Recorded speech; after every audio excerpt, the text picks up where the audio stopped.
Greetings, my friends, and welcome to A Bit of Orange, where we dare to ask the tough questions. To begin with, I shall ask a tough question which many in the liberal media know need answering, but are afraid to ask. What is misogynist? Like a soup or something?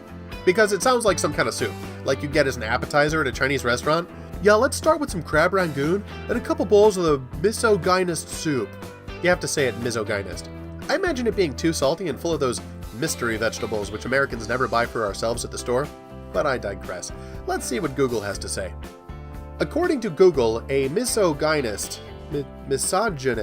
is a person who dislikes, despises, or is strongly prejudiced against women. Right off the bat, I have a hard time believing these people really exist. Who doesn't love women? Even the gayest of gay men loves women.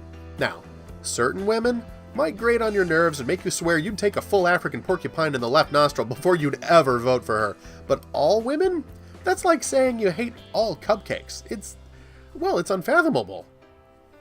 However, I think it can be argued that there is a collection of persons in this nation who constantly attempt to persuade the rest of us to view women as pitiful, weak, stupid creatures. But who?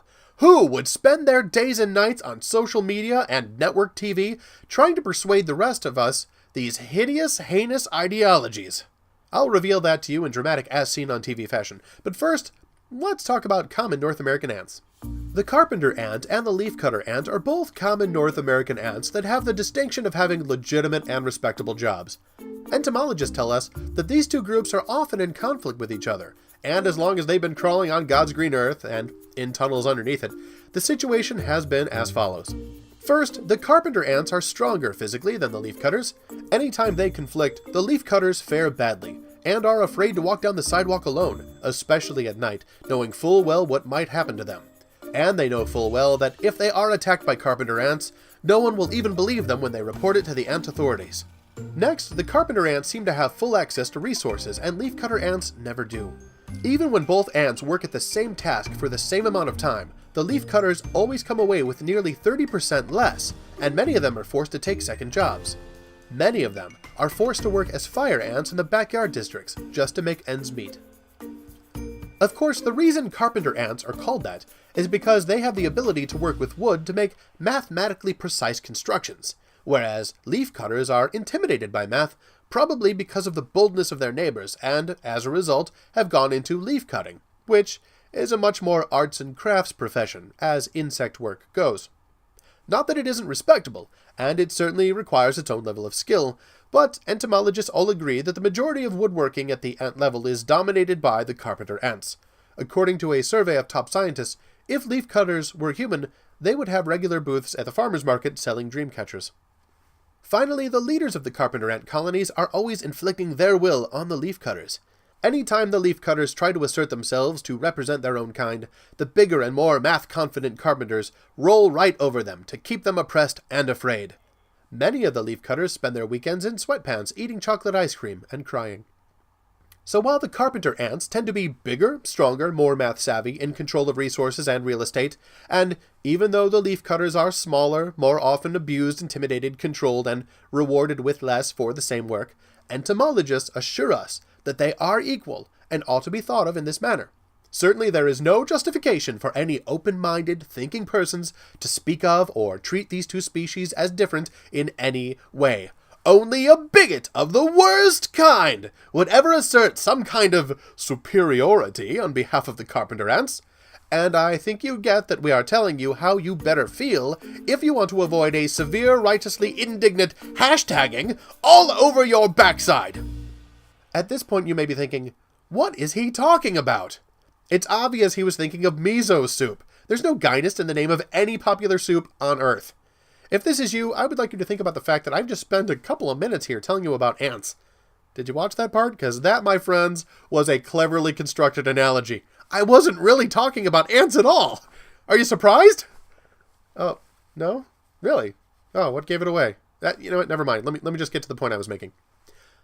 The new feminists are constantly painting us a picture of women as the weaker, oppressed, abused, powerless, and controlled members of society who get paid a third less for doing the same job. But, they assure us, women are equal to men.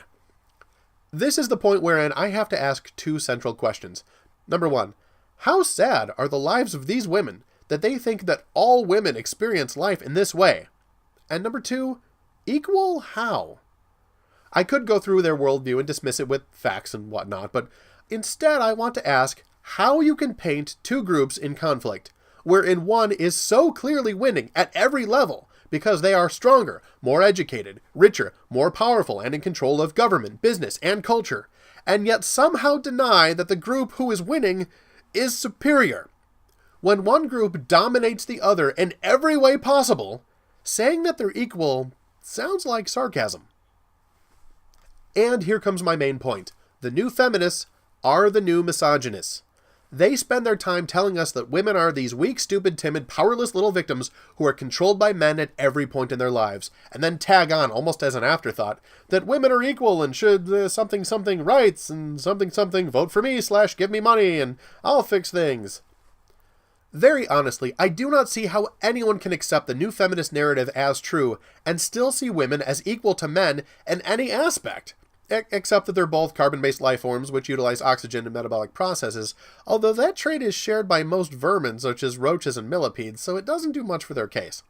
From a very secular point of view, and the new feminism is at least secular if not actually hostile against the Christian church, I cannot see how women should be considered equal. The entire world and all of human history seem to indicate that evolution gave all the good stuff to men, as, if the new feminists are to be believed, the men have all the strength, power, influence, control, brains, courage, and mustaches of great design. Although certainly some feminists do have respectable mustaches of their own. I, for one, reject the new feminist narrative. And evolution. It is a pile of lies, stewed with hate, garnished with more lies, and served on a bed of self-loathing.